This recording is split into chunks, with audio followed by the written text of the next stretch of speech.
music in the background will we get copyright striked immediately. He said, yeah, 2 week break. Let's take a longer one. Very excited to be back on the podcast. He goes again. Should we just start over? I don't know. We can. Yeah, you know what? Let's just start.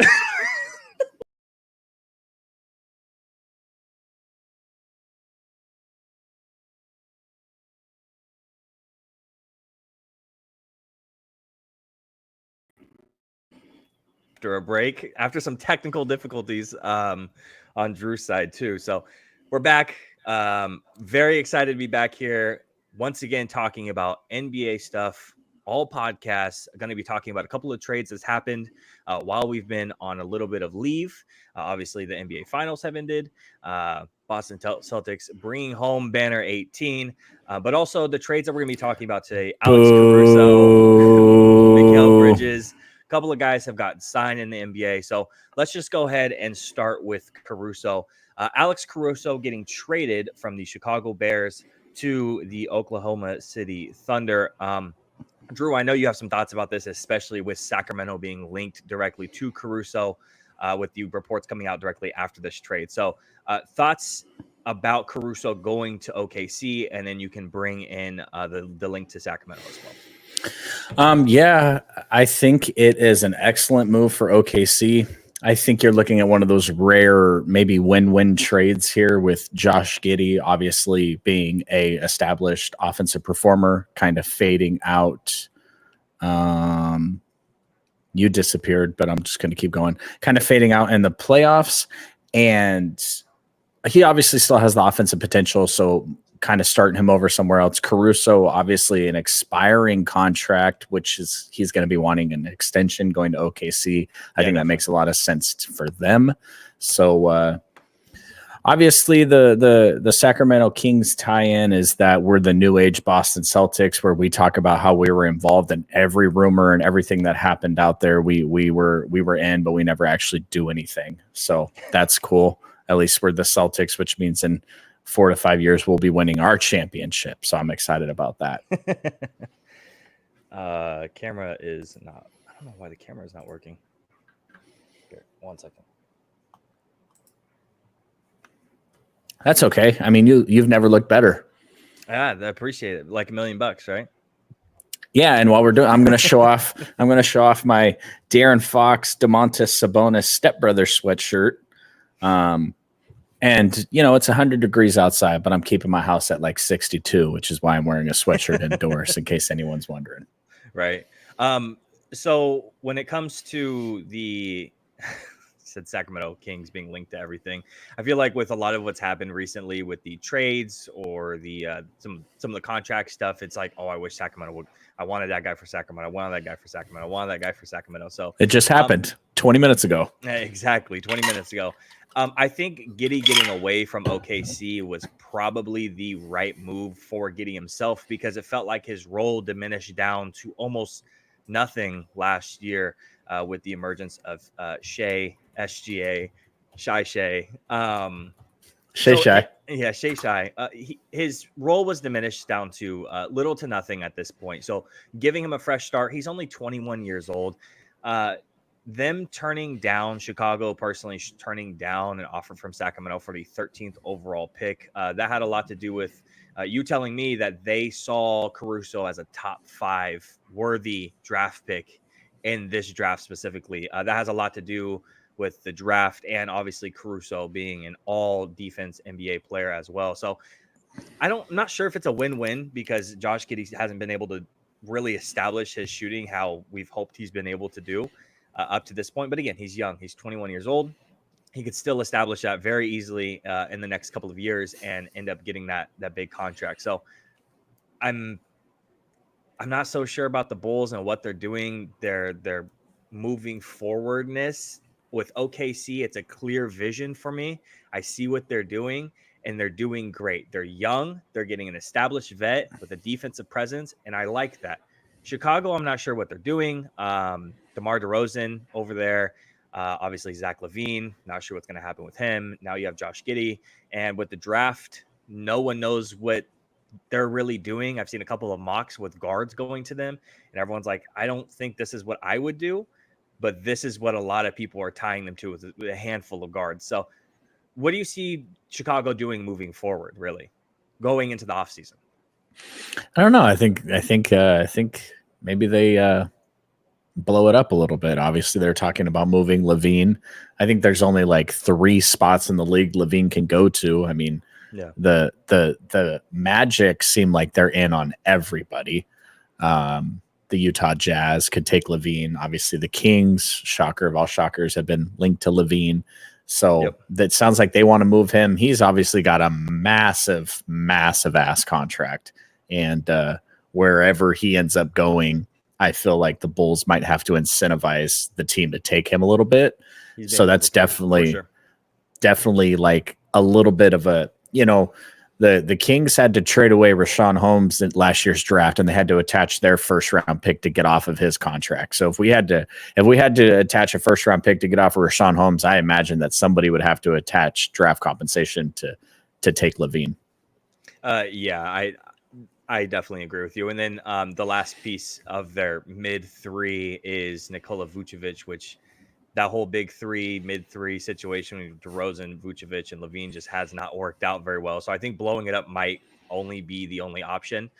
Now, again, you're going younger, 21 years old with Giddey. Draft coming up tonight, obviously in less than 30 minutes. So hopefully we see something good. A guard would be the last thing I think Chicago would need. Yeah, I mean, Chicago's shown though that they'll phase in and out of taking risks on big stars. Obviously, It's been a number of years, and they make trades and they do what they have to do to try to. It's not always going to work out, and all you can ask from a franchise is to take a shot. And if it doesn't work out, then take another shot, and that's what they've done. Jimmy Butler moving into what they got going now, and now they're moving into the next phase here with Josh Giddey and trying to surround him with the pieces to be successful. So I love Caruso, but he's not a foundation piece. He's one of those pieces that takes you to the next level once your foundation is set. So plus an expiring contract, 13th round, the first round pick, our 13th pick for an expiring contract that you have to pay might have been too rich. So ultimately Oklahoma City might be the best spot for him. What'd you see? The computer just stopped recording for some reason. Like as soon as you ended, it stopped recording. Okay, well, I'm gonna immediately go live. Recording is already in progress. Oh, I think it's still recording off of you, dude. I don't know what's going on. I got the YouTube stream up and we're still going. Okay, well, whatever. Yeah, I see on yours that you're recording still, so hopefully it captures everything. We're gonna go ahead and continue on. If my dad says that we're still live. Okay, cool, beautiful. I'm not sure what he wants to know about the Nets and Knicks. Yeah, just one last thing about Caruso and being him a building piece. Think of Caruso as like the Celtics' Derek White or Drew Holiday. I think that's a perfect example with obviously his defensive presence, a little bit of offense mixed in there. I think that's what Caruso brings to the table for obviously the number 1 seed in the West. Now moving on to the big trade that happened with Mikal Bridges, and once again another guy that you said you wanted to bring to Sacramento, but holy shit. A lot of draft picks going toward unprotected draft picks going to the Brooklyn Nets, courtesy from the New York Knicks. Now, everyone's looking at this and saying that, Villanova boys are back between DiVincenzo and Brunson and Bridges. All these guys are back playing together again. How do you feel about the New York Knicks moving forward? I mean, we saw them get better with damn, man. Why can I never remember these guys' names? I got to get so much better at that. Mr. Drafted by the Lakers, who plays for the Knicks, got hurt last year. No. Randall Julius. Yeah. Obviously, he got hurt, and now with them signing OG to that big old contract, like, my God, that's a huge contract. Randall's got to be on the move. You know who's going to be in on Randall? Who? The Kings, because they're in on everybody. So they're in on Randall, they're in on Kuzma, they're in on Ingram, they're in on the wings over there in Brooklyn. We're in on everyone, and you know what? We'll probably take some bum with our pick and not do anything, because that's life as a Kings fan. But I'm not sure how much this really brings to the Knicks. If you get rid of obviously Randall, I think this brings a ton. It's your very classic, I think, 3-and-D wing player in Mikal Bridges. How he fits into this team, obviously, you have Brunson, DiVincenzo. You also have now Bridges. Can't forget Josh Hart, obviously. And now you have an interesting conversation. Hartenstein is up for contract, but this also probably means, dude, now I'm going to pull a U. Mitchell Robinson is probably not coming back at this point either. Hurt at the end of the last season. Didn't really play a whole lot of minutes. He's probably gone. I think he's a very valuable big, rotational big for a handful of teams that could be in on him. Hartenstein has to be the priority. Getting off the Randall contract has to be right there with that. Because you think they can bring back Hartenstein at this point? If you can get off of the Randall contract, I think you can. You're going to be really, really tight. It's going to be hard, and Hartenstein's probably going to have to take a little bit of a discount when he doesn't have to. I mean, he's one of the best rebounding centers in the league with how many minutes he's playing, and also his defensive presence that he brings, the energy. There's going to be a lot of teams out for Hartenstein. So for him to actually take a discount, I think would be discrediting what he brought to the Knicks this past year, unless he just wants to play for the Knicks. He was awfully important to a lot of the stuff they did on offense. So moving off of him, that's like basically not that they had much of a playbook to begin with. They're kind of like the Celtics in that way where they don't really have like sets that they're running, which is fine because, you know, Bridges is not a player that you run 3 or 4 sets for. Neither really is OG in that mindset. So, but whatever their playbook was, you basically pick it up, throw it in the trash, and start over if Hartenstein is gone, because he was just so important from the top of the key, the top, you know, with the ball movement and all that stuff. He was very important to everything they did out there. So if he's gone, then I'm not answering that. I don't have time for that. Anyways, if he's gone, then, I mean, you're just kind of redoing everything on the offensive end that, you know. Yep. Obviously, Brunson is Brunson. We know what Brunson's all about. You know, there was basically 3 Knicks, and that's it left at the final countdown of the playoffs there. They were basically down to nothing.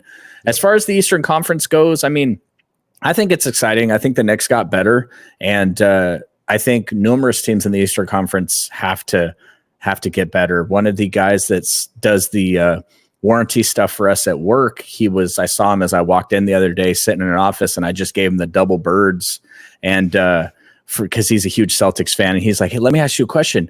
Are you giving me the double birds because the Celtics won the championship, or are you giving me double birds because they're about to go back to back, baby? And I was like, get out of here, bro, back to back. But he's kind of right. I mean, if you look at the landscape of the Eastern Conference, obviously the Knicks have made big moves here to try to get better, but everything else at this point is just, I mean, I think the 76ers have 2 people on their team currently. It's Embiid and Tyrese hanging out there. And, you know, the Bucks are the Bucks are the Bucks. What are they doing? You know? Yep. So big question marks there with the Bucks, especially. They were also part of this trade because the Nets ended up getting a protected 2025 first round pick via the Milwaukee Bucks. Also, along with that, 4 unprotected first rounders, 2025, 2027, 2029, and 2031.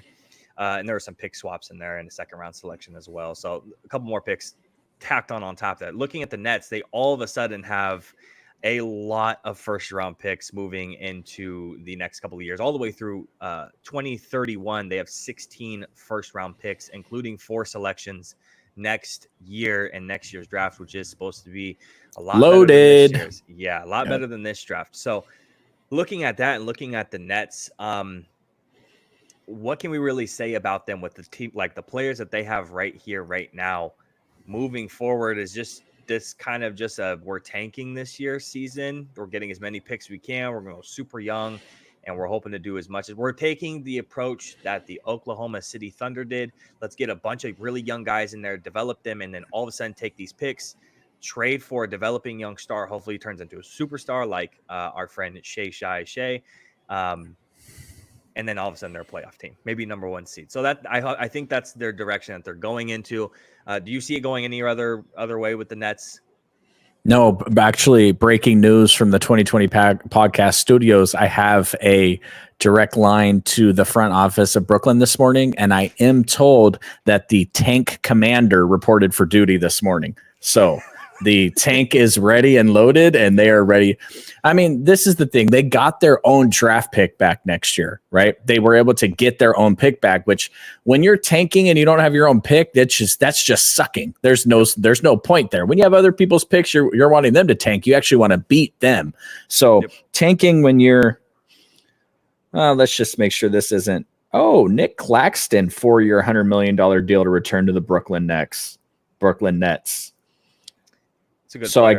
I guess they are tanking ish, kind of, but you have to pay somebody. And but I think that's an important piece too. You're tanking. Yeah, the draft next year is very, very, supposed to be loaded. Obviously, I haven't gotten into it. I can't name about more than 4 prospects in this year's draft, which is crazy because I used to live and die by the NBA draft. I could break down anything in the NBA draft, but now that the Kings aren't in the top 5 picks the last 2 years, but next year's draft is supposed to be really good. So the Knicks having their own pick, that way they can go ahead and tank and directly benefit from their suckability is important. I think something sneaky that's going on right now too is the Houston Rockets are involved in getting a bunch of these first rounders too, and a lot of the whispers around the league right now is that Houston is ready to move for a superstar. Specifically, they're looking at Kevin Durant. I'm not sure how I feel about that. To me, KD's always a guy who hasn't been able to ever do it on his own.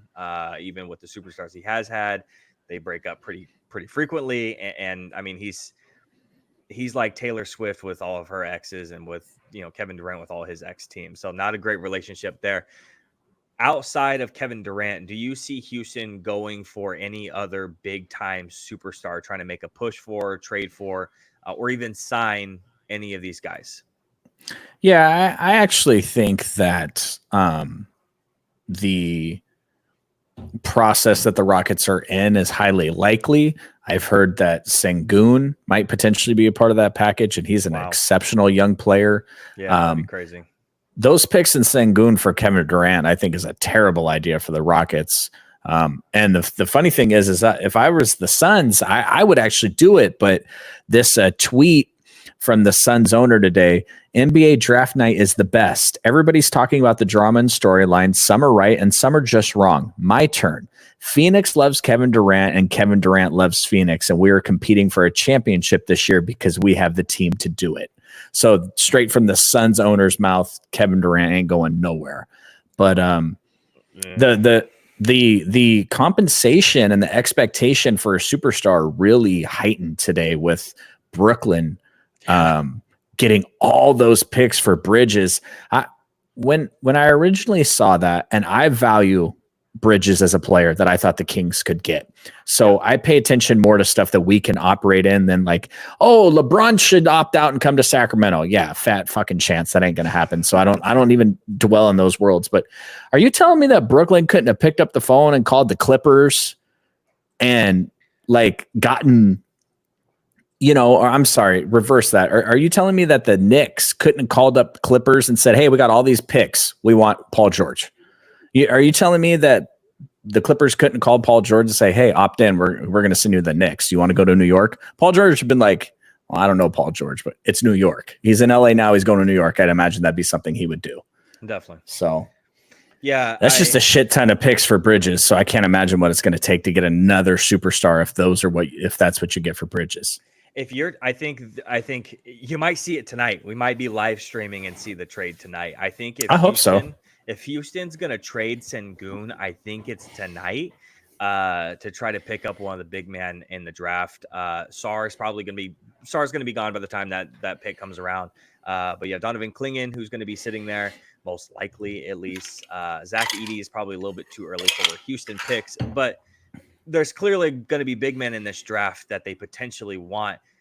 And they just don't pair very well with Sengun. If they end up taking this pick or their pick comes up and they trade it away